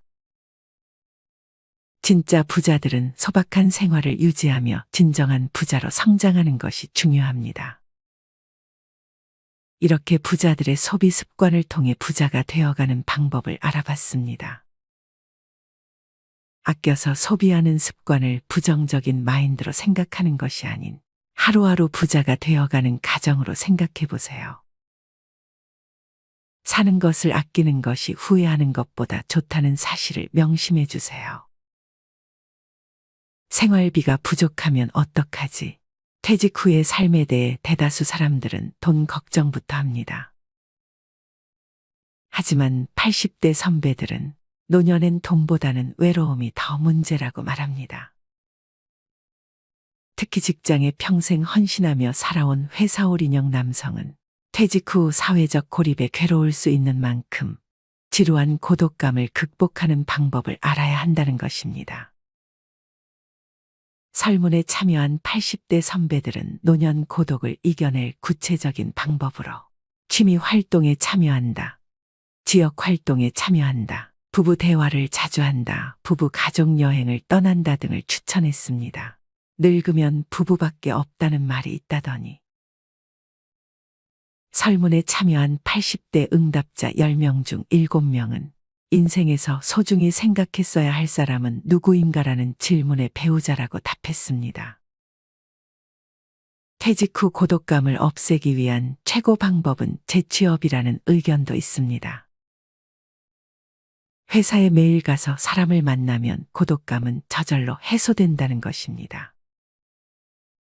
또 출퇴근을 매일 하면 자연스럽게 건강도 유지되고 작게나마 수입도 생기니 그야말로 일석삼조입니다. 88세인 코리아 마시로 씨는 회사 정년은 회사가 정하는 것이라고 생각하지만 그럴 필요가 없다면서 일할 의욕이 있고 몸이 허락한다면 내 정년은 100세라는 생각이 필요하다고 말했습니다. 노후 전문가인 오오에 히데키 씨는 회사올 인형 남성들은 퇴직 후에 인간 관계가 끊어지면 심각한 고독감에 우울증을 앓곤 한다면서 회사에서 친구라고 생각했던 사람들은 그저 직장 동료일 뿐이고 친구는 아니다라고 말했습니다. 퇴직 이후의 인간관계는 회사 다닐 때처럼 긴밀할 필요는 없고 널볕행, 넓고 얇고 행복하게이면 충분하다고 오오에 씨는 덧붙였습니다. 영상을 통해 노후 설계에 대한 준비를 철저히 함으로써 아름다운 인생의 후반기를 누릴 수 있게 되기를 진심으로 희망합니다. 퇴직 후의 삶은 많은 사람들에게 새로운 도전이자 기회의 시간이 될 수 있습니다. 하지만 이 시기를 어떻게 보내느냐에 따라 그 결과는 천차만별입니다. 저는 오늘 퇴직 후의 삶을 어떻게 준비하고 보내야 할지에 대해 제가 아는 지인들의 사례를 바탕으로 구체적이고 현실적인 이야기를 해드리겠습니다. 먼저 퇴직 후의 삶에서 흔히 접하는 고민을 제가 알고 지내던 한 친구의 이야기를 먼저 들려드리고자 합니다. 이 친구는 50대 후반에 퇴직을 하면서 그동안 쌓아온 스트레스를 풀기 위해 골프에 푹 빠졌습니다. 그의 계획은 간단했습니다. 퇴직 후에 일주일에 최소 4번 이상 골프를 치면서 여유로운 시간을 보내겠다는 것이었습니다. 그는 젊은 시절 바쁘게 일하느라 즐기지 못했던 여가를 만끽하겠다며 골프용품을 새로 구입하고 매주 다른 골프장을 찾아다니며 시간을 보내기 시작했습니다. 처음 몇 달 동안은 그가 얼마나 즐거워했는지 모릅니다. 그와 함께 골프를 치던 친구들도 많았고 날씨가 좋으면 하루 종일 필드에서 시간을 보내며 골프에 집중했습니다. 그때마다 그는 골프가 얼마나 재미있는지 앞으로도 쭉 이렇게 살고 싶다고 말했습니다. 그런데 시간이 지나면서 그의 표정이 조금씩 달라지기 시작했습니다. 골프장에서 만나던 친구들 중 일부는 건강상의 이유로 점차 골프를 치지 않게 되었고 또 다른 친구들은 다른 관심사를 찾기 시작했습니다. 결국 혼자서 라운드를 돌며 홀로 골프를 치는 날이 늘어갔습니다. 그러던 어느 날 그가 저에게 털어놓았습니다. 골프만으로는 삶이 채워지지 않는 것 같아. 처음에는 좋았는데 이제는 뭔가 허전해. 그는 골프장에서 보내는 시간이 늘수록 그 허전함도 커져가고 있다는 것을 깨닫게 된 것입니다. 매일 비슷한 일상을 반복하다 보니 골프가 주던 설렘이 점차 사라지고 그 대신에 무엇인가를 더 해야 할 것 같은 불안감이 자리 잡게 되었습니다. 그는 매달 골프비로 400만 원에서 500만 원을 쓰면서도 점점 그 돈이 아깝다는 생각이 들기 시작했습니다. 처음엔 즐기려고 시작한 골프였지만 시간이 지나면서 그는 더 이상 그 활동이 자신에게 큰 만족을 주지 않는다는 것을 깨달았습니다. 그는 결국 다른 의미 있는 일을 찾아야겠다는 결심을 하게 되었습니다. 이 친구의 이야기는 많은 퇴직자들이 공감할 수 있는 부분일 것입니다. 퇴직 후에 여유로운 생활을 상상하며 골프나 여행과 같은 활동에 몰두하지만 결국에는 그 활동들만으로는 삶의 의미를 채우기 어렵다는 것을 깨닫게 됩니다. 그래서 퇴직 후의 삶을 어떻게 계획하고 더 의미 있고 만족스러운 방향으로 나아갈 수 있을지에 대해 좀 더 깊이 생각해 볼 필요가 있습니다. 퇴직 후의 경제적 안정은 많은 사람들이 고민하는 중요한 부분입니다. 많은 사람들이 퇴직 후에도 경제적 자립을 유지하고자 하지만 현실적으로 같은 회사나 같은 업종에서 계속 일하기는 어렵습니다. 계약직이나 단기적인 일을 통해 수입을 이어갈 수는 있지만 이는 장기적으로 안정성을 보장해주지 못합니다. 그래서 저는 새로운 기술을 배우는 것이 좋은 대안이 될 수 있다고 생각합니다. 제가 아는 지인은 60대 초반에 퇴직을 했는데 퇴직 후에 경제적 불안을 해결하기 위해 새로운 기술을 배우기로 결심했습니다. 그가 선택한 것은 폴리텍 대학에서 제공하는 도배 기술 교육이었습니다. 처음에는 내가 이 나이에 기술을 배운다고 하며 주저했지만 막상 시작해보니 배우는 재미가 있더라는 겁니다. 6개월간의 교육을 마친 후 그는 도배 업체에서 보조로 일하기 시작했습니다. 물론 처음에는 서툴렀지만 현장에서 경험을 쌓으면서 점차 기술이 늘었고 1년 후에는 자신의 작은 도배 사업을 시작하게 되었습니다. 지금은 안정적인 수익을 올리며 경제적 자립을 유지하고 있습니다. 그는 이제는 내가 잘하는 일이 있어서 자신감도 생기고 매달 벌어들이는 수입도 있으니 마음이 훨씬 편해졌어라고 말합니다. 이처럼 새로운 기술을 배우고 그 기술을 바탕으로 일을 이어가는 것은 퇴직 후 경제적 안정뿐만 아니라 삶의 새로운 의미를 찾는 데도 큰 도움이 됩니다. 나이가 들면서도 지속할 수 있는 일은 또 다른 중요한 요소입니다. 제가 알고 지내는 분 중에는 70대 후반이 되었음에도 배관 작업을 하며 여전히 활발하게 일하고 계신 분이 있습니다. 그는 젊었을 때 배관 기술을 배웠고 퇴직 후에도 꾸준히 일을 이어갔습니다. 그는 말하길 몸이 좀 힘들긴 하지만 그래도 내가 할 수 있는 일이 있다는 게 얼마나 큰 복인지 몰라. 이 일을 하면서 경제적으로도 자립하고 건강도 유지할 수 있어서 좋아. 그는 작업당 20만 원에서 30만 원 정도의 인건비를 받고 있으며 일주일에 몇 번씩 일하면서도 충분한 생활비를 벌어들이고 있습니다. 이처럼 기술을 가지고 있는 사람은 나이가 들어서도 꾸준히 수익을 창출할 수 있습니다. 특히 배관 작업이나 하수구 정비와 같은 기술은 수요가 꾸준히 존재하기 때문에 나이에 상관없이 오랫동안 일을 이어갈 수 있습니다. 퇴직 후에 중요한 것은 단순한 여가 활동뿐만 아니라 더 의미 있는 삶을 추구하는 것입니다. 제가 알고 지내는 또 다른 지인은 퇴직 후 골프와 여행에만 몰두하지 않고 지역 사회에서 의미 있는 활동을 찾기로 결심했습니다. 그는 지역 사회에서 노인 돌봄 봉사활동에 참여하게 되었는데 처음에는 단순히 시간을 보내기 위해 시작한 일이었지만 점점 그 안에서 큰 보람을 느끼게 되었습니다. 이 지인은 노인들과 시간을 보내면서 그들의 이야기를 듣고 도움을 주는 과정에서 내가 사회에 기여하고 있다는 느낌을 받았어. 이렇게 누군가에게 도움을 줄 수 있다는 것이 얼마나 큰 행복인지 몰라라고 말합니다. 그는 이 봉사활동을 통해 새로운 친구들을 만나고 그들과 함께 커뮤니티를 형성하며 삶의 활력을 되찾았습니다. 이와 같은 활동은 단순히 시간을 보내는 것 이상의 의미를 가집니다. 봉사활동이나 사회적 기업에서의 일은 경제적 보상을 넘어 자신의 삶에 새로운 의미를 부여할 수 있는 좋은 기회가 됩니다. 새로운 사람들과의 만남을 통해 커뮤니티를 형성하고 그 안에서 삶의 만족도를 높이는 데 큰 도움이 됩니다. 퇴직 후의 삶에서는 정신적 여유를 가지는 것도 매우 중요합니다.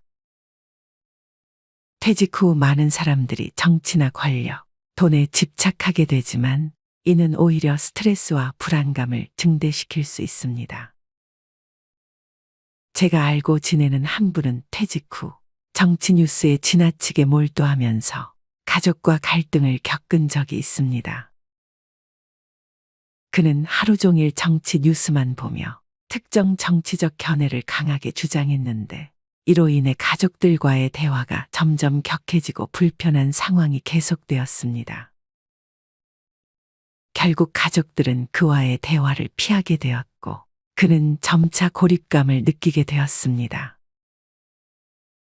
왜 다들 내 말을 들어주지 않지? 라며 답답해하던 그분은 결국 가족들과의 갈등으로 큰 스트레스를 받게 되었습니다. 이 경험을 통해 퇴직 후에는 정치나 사회적 이슈에 너무 몰입하기보다는 가족과 친구들과의 관계를 더 소중히 여겨야 한다는 것을 깨달았습니다. 퇴직 후의 삶은 새로운 시작을 의미합니다. 많은 분들이 퇴직을 앞두고 두려움과 불안을 느끼지만 이 시기는 오히려 인생에서 가장 값진 경험을 쌓을 수 있는 기회가 될 수 있습니다. 퇴직이 단순히 일의 끝을 의미하는 것이 아니라 새로운 삶의 여정을 시작하는 출발점이라는 것을 기억해야 합니다. 퇴직은 한편으로는 인생의 전환점이기도 합니다. 오랜 시간 동안 일해왔던 직장을 떠나게 되면 자연스럽게 앞으로의 삶에 대한 고민이 생기기 마련입니다. 하지만 이 시기를 두려워할 필요는 없습니다. 오히려 퇴직 후의 삶은 이제까지의 경험과 지혜를 바탕으로 새로운 도전을 시작할 수 있는 시간입니다.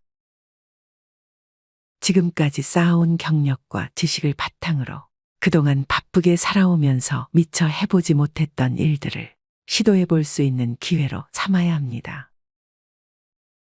퇴직 후에는 그동안의 업무에서 벗어나 자신이 정말로 하고 싶었던 일들을 시작할 수 있는 자유가 주어집니다.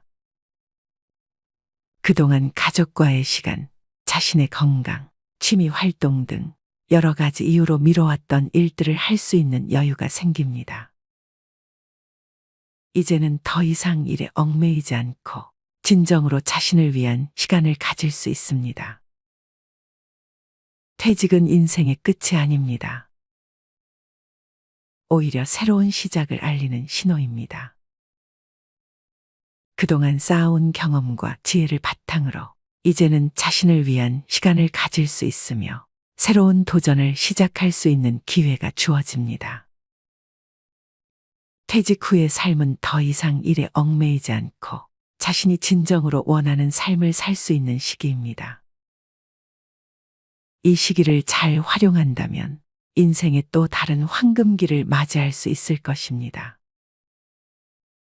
그리고 무엇보다 중요한 것은 퇴직 후에도 자신의 삶에 대한 자부심을 잃지 않는 것입니다. 나이가 들었다고 해서 할 수 있는 일이 없다고 생각하지 말고 오히려 더 많은 가능성이 열려 있다고 생각하세요. 인생의 새로운 장을 여는 이 순간을 기회로 삼아 더 멋진 삶을 만들어 나갈 수 있습니다. 퇴직 후의 삶은 스스로의 선택에 달려 있습니다. 어떤 길을 선택하느냐에 따라 그 삶의 모습이 달라질 것입니다. 자신의 경험과 능력을 믿고 새로운 도전과 기회를 두려워하지 않는다면 퇴직 후의 삶은 그 어떤 때보다도 빛나는 시간이 될 수 있습니다. 지금이 바로 인생에서 가장 자유롭고도 의미 있는 시간을 만들어 나갈 수 있는 때입니다. 이제는 자신을 위한 그리고 함께하는 사람들을 위한 멋진 삶을 만들어 가시길 바랍니다.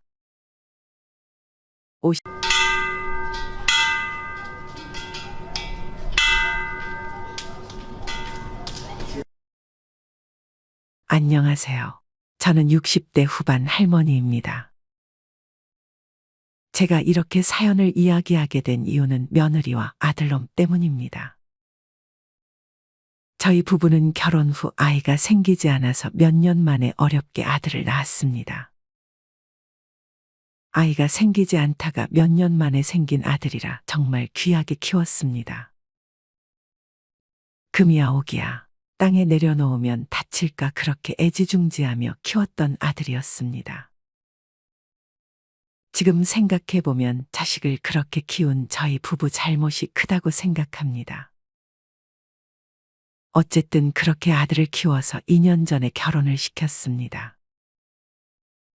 저희 남편은 공무원으로 은퇴하여 현재 연금이 나오고 있어서 둘이서 사는 데는 큰 불편함이 없이 살고 있고 아들이 결혼을 한다고 하니 반갑기도 했습니다.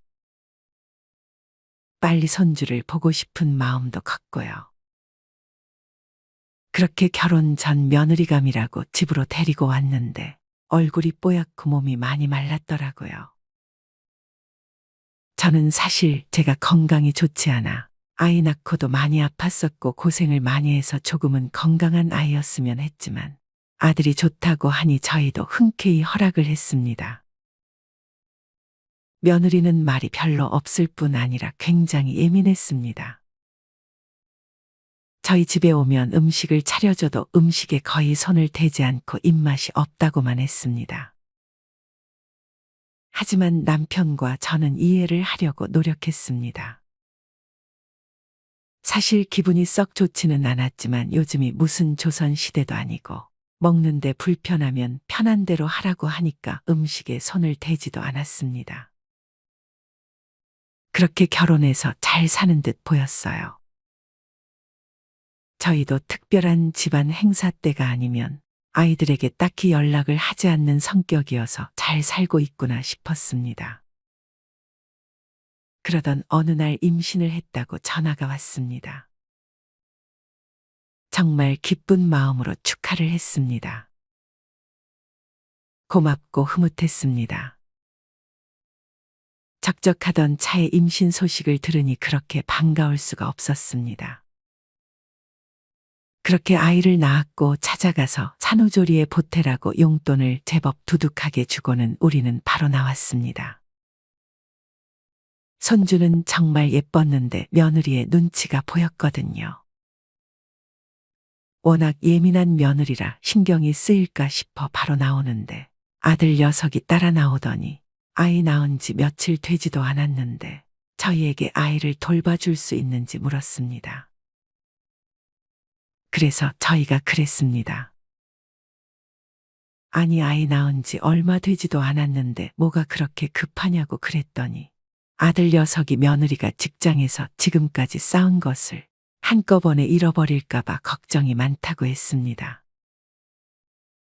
아이를 너무 빨리 낳은 것 같다고, 며느리는 집에서 애나 키우면서 전업주부로는 못 산다고 매일 밤 운다고 합니다.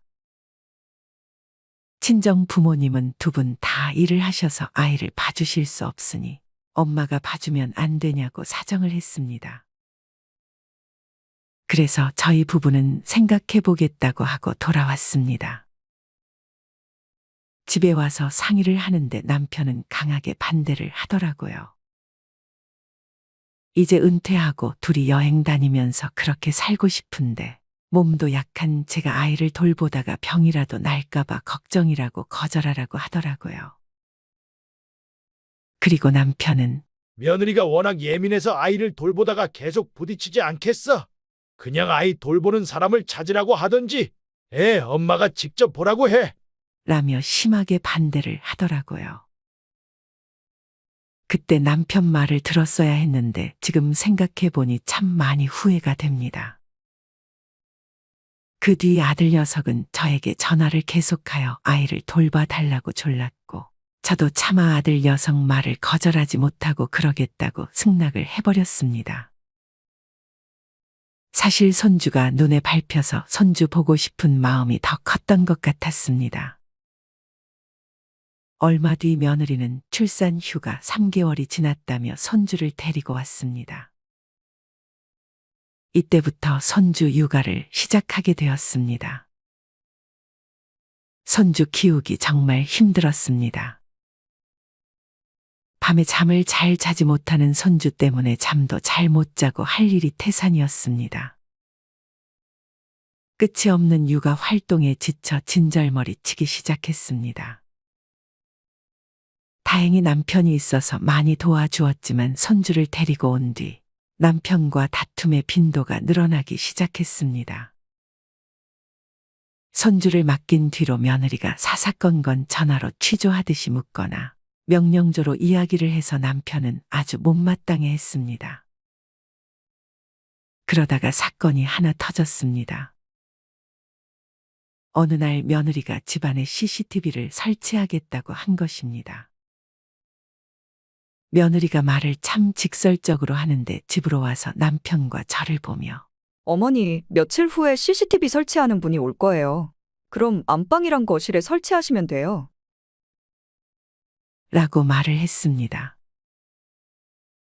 이 말을 듣고 있던 남편은 그동안 참았던 것이 터진 것처럼 화를 내기 시작했습니다. 이 집이 내 집이냐? 누구 마음대로 CCTV를 설치해? 그런데 며느리의 그 다음 말이 더 가관도 아니었습니다. 아니, 저는 어머님이 제 이야기를 잘 못 알아들으셔서 아기 상태를 CCTV 보면서 설명하려고 그랬죠. 그런데 왜 화를 내시는 거예요? 그 말에 남편은 어디서 배워먹은 행동이야. 우리가 가만히 있으니 아주 우습니? 라며 고함치며 화를 내기 시작했습니다.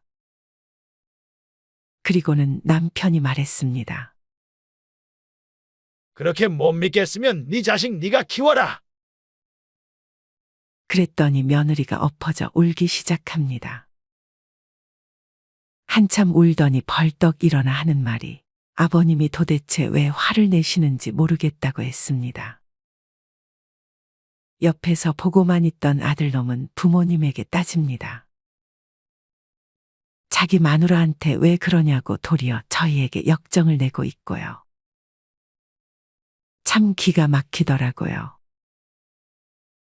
제가 말리고서야 일단락이 되긴 했지만 남편은 손주를 그만 애들한테 보내라고 성화이고 저도 참 많이 힘든 시간이었습니다.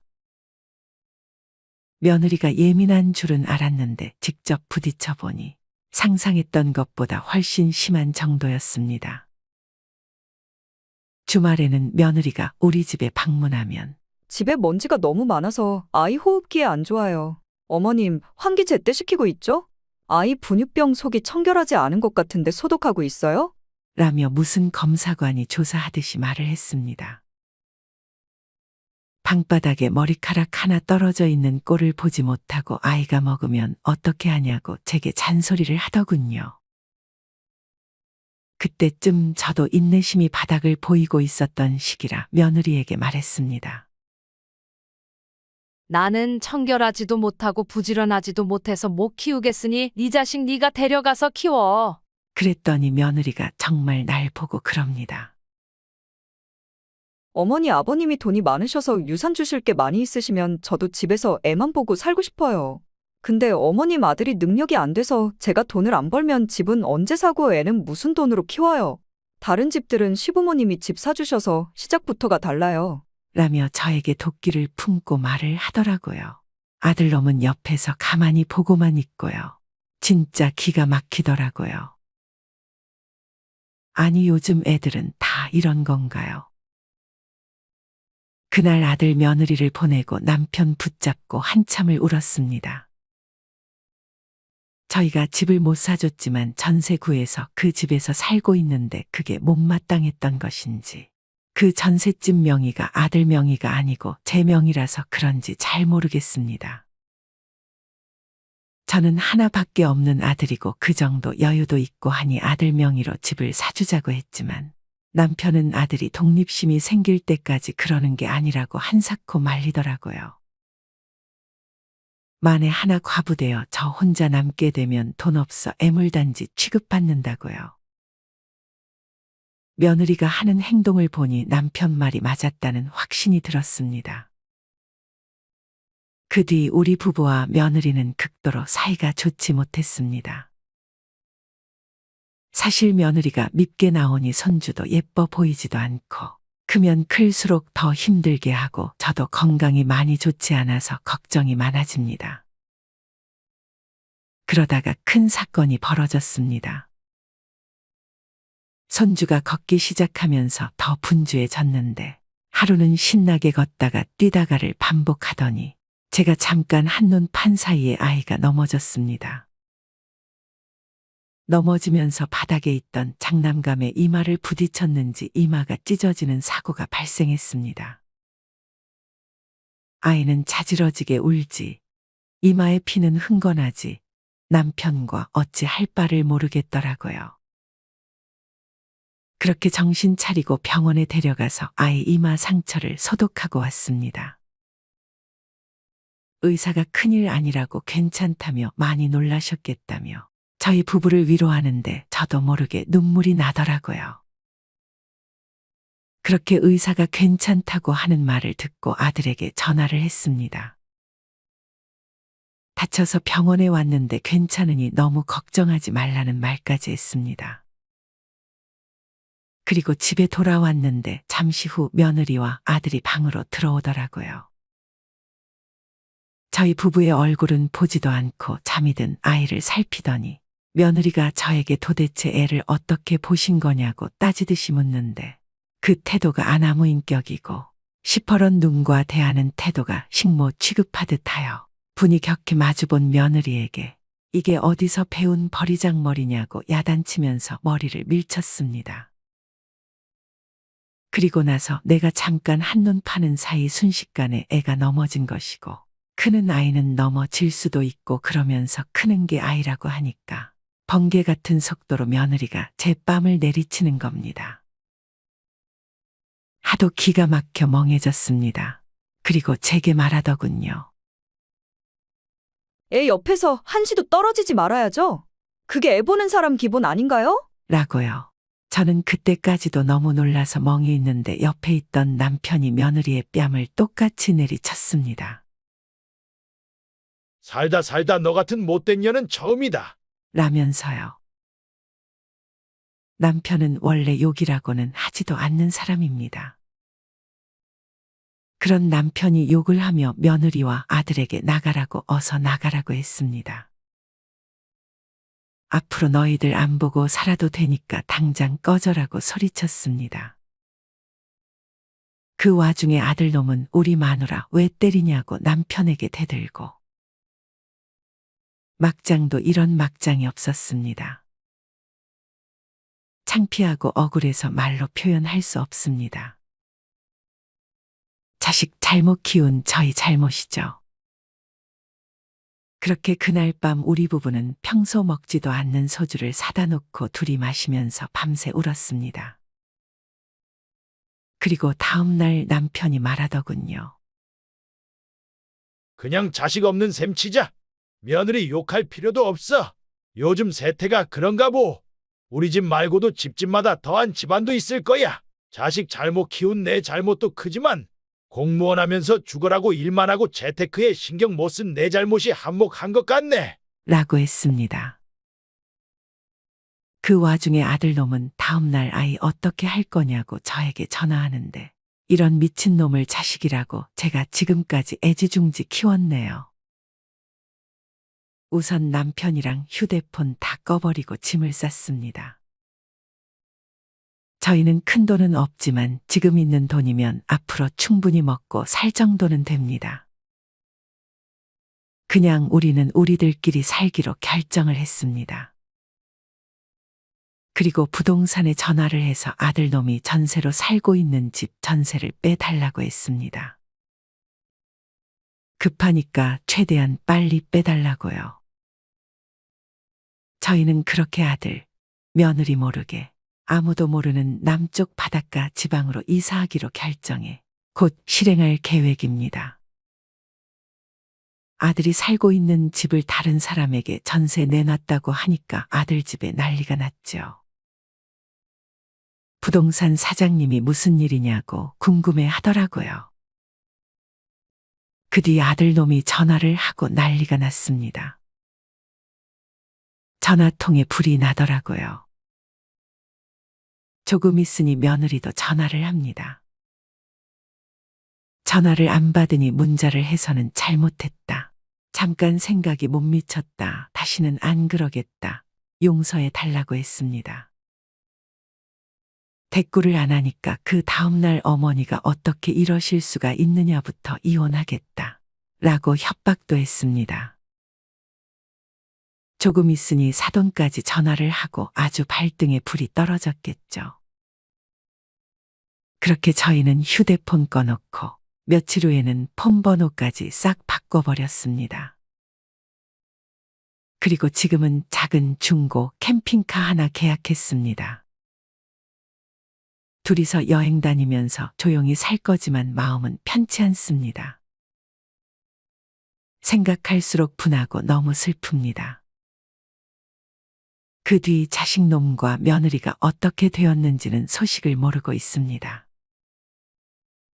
귀한 자식 키운 정이 그립고 가끔 손주가 보고 싶지만 마음을 내려놓고 미련을 지웠습니다. 며느리한테 뺨 맞은 엄마를 모르는 채 하는 아들을 생각하니 자식 교육 잘못시킨 내가 죄인이고 내 팔자가 원망스럽습니다.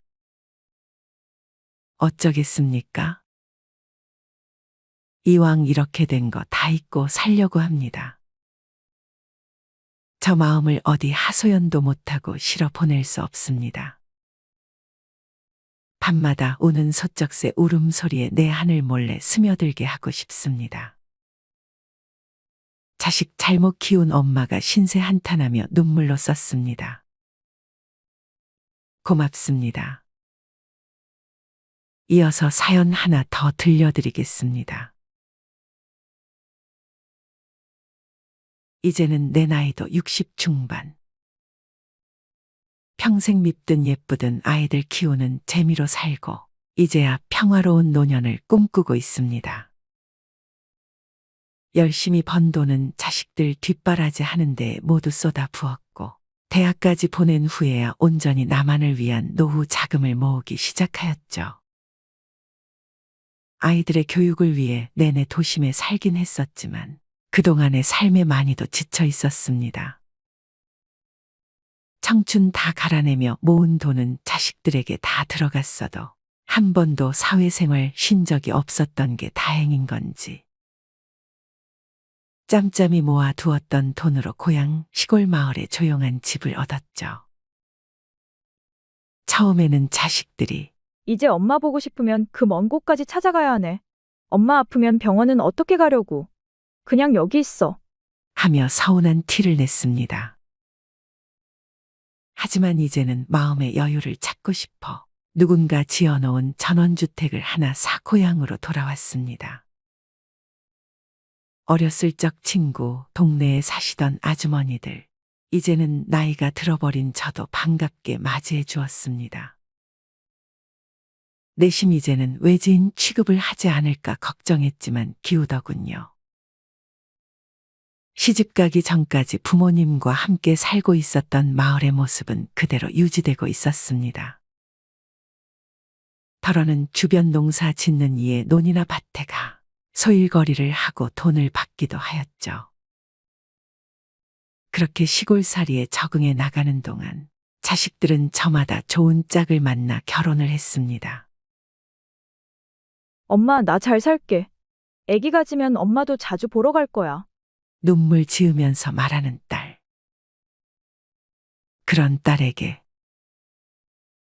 그냥 너만 잘 살면 돼. 엄마도 알아서 잘 지낼 테니 걱정하지 마. 하고 얘기해주는 수밖에는 없었습니다. 큰아들이야 워낙 오래전부터 출가해 혼자 살고 며느리도 시댁이라고 나를 멀리해 자주 보지는 못했지만 나이 30이 다 되어 갈 때까지 품 안의 자식이었던 딸은 달랐습니다.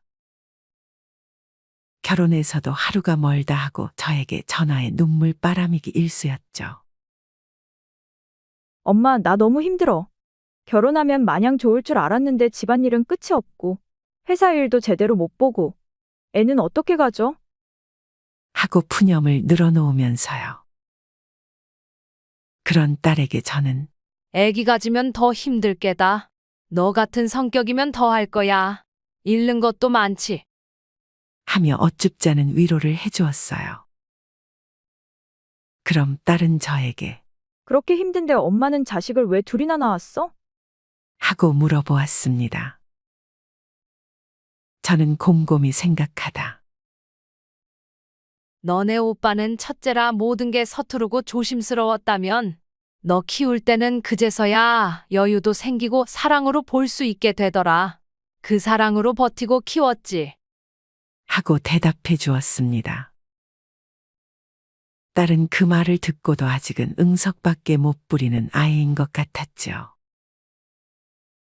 실제로 결혼하고 1, 2년간은 한 달에 한 번은 꼭 저를 찾아왔습니다.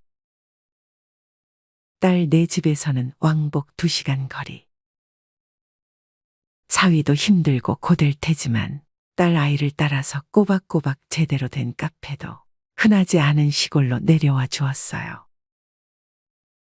그러다 어느 날 시골로 내려온 딸이 선물이라며 작은 상자 하나를 내밀었습니다. 여행 다녀오면서 엄마 선물도 사왔지. 열어봐. 장모님, 얼른 열어보세요. 하고 보채는 딸네 부부를 보며 뭔가 싶어 기쁜 마음으로 상자를 열어보았습니다. 상자 안에는 한 사진이 있었는데요. 한눈에 무슨 사진인지 알아보겠더군요. 너네들 애기 가졌냐? 정말이야? 하고 들뜬 목소리로 물어보았습니다. 딸은 눈물까지 글썽거리며 응, 엄마. 나도 이제 엄마 된데 8주 정도 됐어. 하고 저에게 다가와 와락 안겼습니다. 저도 딸이 장하고 고마워. 잘했다, 잘했어. 초기인데 조심해야지. 왜 또 여기까지 내려와? 전화로 말해도 되는데. 하고 딸의 등을 토닥여 주었습니다. 사위도 저희를 보며 흐뭇하게 웃고 있고 딸은 눈물을 흘리면서 초음파 사진을 보며 종알종알 떠들기 시작했습니다. 이 조그만 게 내 애기래. 진짜 신기해. 엄마, 배는 언제쯤 불러와? 나 아직 회사에도 얘기 못했어. 하며 호들갑을 떨더군요. 딸아이가 돌아간 후 저는 설레이는 마음으로 손주가 태어나기만을 기다렸습니다. 주변 지인들에게 아들이랑 딸, 요즘은 어떤 성별을 더 좋아하나? 나는 손녀였으면 좋겠는데. 하고 물어보기도 했죠. 지인들은 저마다 나는 우리 딸이 워낙 예민했어서 그런가 손자가 좋더라.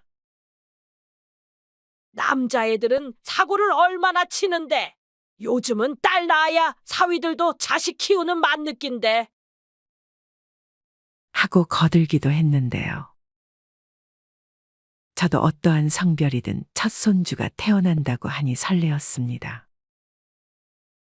아들 내외는 처음 결혼 허락 받으러 왔을 때부터 어머니, 저희는 애 안 낳고 저희 둘만 잘 살기로 했습니다. 이미 처가댁에도 양해 구했고요. 어머니도 저희 의견 존중해 주셨으면 좋겠습니다. 하고 통보한 상태였습니다. 그래서 덧딸의 자식이 궁금했던 것 같아요. 시골에서 지내는 동안 시간은 쏜살같이 지나갔고 어느덧 딸 애가 출산을 하는 날이 다가왔습니다. 출산 전 사위가 저에게 전화해 장모님, 수진이 출산한 후에 산후조리 장모님이 해주실 수 있을까요? 워낙에 장모님에게 의지를 많이 하잖아요. 하고 물었습니다. 저도 거절할 수도 거절하고 싶은 마음이 들지도 않아 뭘 당연한 걸 조심스럽게 물어보나. 당연히 그래야지. 하고 대답했습니다. 정말 감사합니다, 장모님. 한두 달만 도와주세요. 용돈은 섭섭지 않게 챙겨드릴게요. 하더군요. 저는 거기에 대고 엄마가 딸 봐주는 건데 무슨 용돈은 용돈이야. 그걸로 수진이 먹고 싶다는 거, 우리 손주 필요한 거에나 쓰게. 앞으로 돈 들어갈 일 많어. 라고 해버렸습니다. 저는 아직도 그때의 제가 했던 말을 후회합니다. 저라는 사람의 도움을 받을 때에도 금전적인 대가를 지불해야 한다고 생각했으면 이렇게 극단적인 상황까지는 오지 않았겠죠. 제 딸은 건강한 아들을 출산했습니다. 사위는 내심 딸을 바랐던 것 같지만 그래도 제 새끼라고 막상 태어나고 나니 요즘 말로 눈에서 꿀이 뚝뚝 떨어지더군요. 하지만 딸은 달랐습니다. 매일매일 밤낮 없이 울어대는 아기, 제왕 후 찢어질 것 같은 배, 출산 후 전몸살까지. 그 예민한 아이가 버틸 수 없는 문제일 것 같다고 생각은 했습니다. 하지만 제가 아이들 2달 봐주는 동안 딸은 점점 히스테릭하게 변해가기만 했습니다. 아이가 울면 성질을 내고 소리를 지르는가 하면 일부러 젖을 떼고 분유를 먹이려고 하기도 하였죠. 아직은 젖댈 때가 아니야. 네 전몸살도 좀 빼줘야 풀리는 거고. 수진아, 응? 하고 달래보았지만 딸은 그럼 나 회사 복귀는 어떻게 해? 지금부터 4달 후에 복귀해야 한다고. 요즘 분유도 잘 나오잖아. 엄마까지 짜증나게 왜 이래? 하며 성질을 내기 시작했죠. 그런 딸 때문에 2달만 손주를 봐주기로 했던 건 자연스럽게 반년으로 늘어났습니다. 제가 있으니 딸은 점점 더 안정되어 가는 듯 보였어요. 그런 딸에게 저는 엄마라고 처음부터 자식이 예쁜 건 아니야. 물론 그런 사람도 있지만 처음에는 어색하고 낯선 마음이 드는 게 당연해. 계속 보다 보면 더 이뻐지는 거지. 하고 말했습니다. 딸도 몇 개월이 지나서야 자신의 아들을 안고 그런가 봐. 눈이 진짜 나 어렸을 때 빼다 박았지? 코는 남편 닮았고. 진짜 신기해. 하며 예뻐하기 시작했습니다. 내심 마음이 놓였죠. 하지만 딸은 회사 복직을 앞두고 제가 시골로 내려간다고 하자 엉엉 울기 시작했습니다. 그러면서 엄마 가면 난 어떡해? 나 아직 둘만 있는 건 적응 안 됐는데. 회사 다니면서 애는 어떻게 보지? 하며 서름을 터뜨렸습니다. 저도 밤낮 없이 애를 보고 딸의 사위까지 시중을 들다 보니 지칠 대로 지쳐 있는 상태였죠. 그래서 너도 해버릇 해야 알지. 힘들면 엄마가 다시 올라올 테니까 해봐. 하고 달랜 후 시골로 돌아갔습니다. 딸은 온몸으로 화났다는 티를 내며 퉁명스럽게 저를 배웅했고요. 회사에 복귀하고 나서도 툭하면 엄마 어린이집에 좀 가줘. 나 회사에 있는데 애가 열이 난대. 장모님, 제가 지금 출장 나와 있는데요. 수진이가 또 울고 불고 난리예요. 죄송하지만 저희 집에 좀 가주세요. 하며 저를 불러냈습니다. 자다 깨서 허겁지겁 차를 타고 고속도로를 달리며 딸 아이 집에 갔던 게 한두 번이 아닙니다. 딸, 사위 모두 야근이 있는 날이면 1시간을 달려 손주네 어린이집으로 가서 아이를 데리고 와 2사람이 퇴근할 때까지 기다려야 했습니다. 이런 시절이 계속되었고 아이가 크면 나아지겠지 싶어 참았습니다. 하지만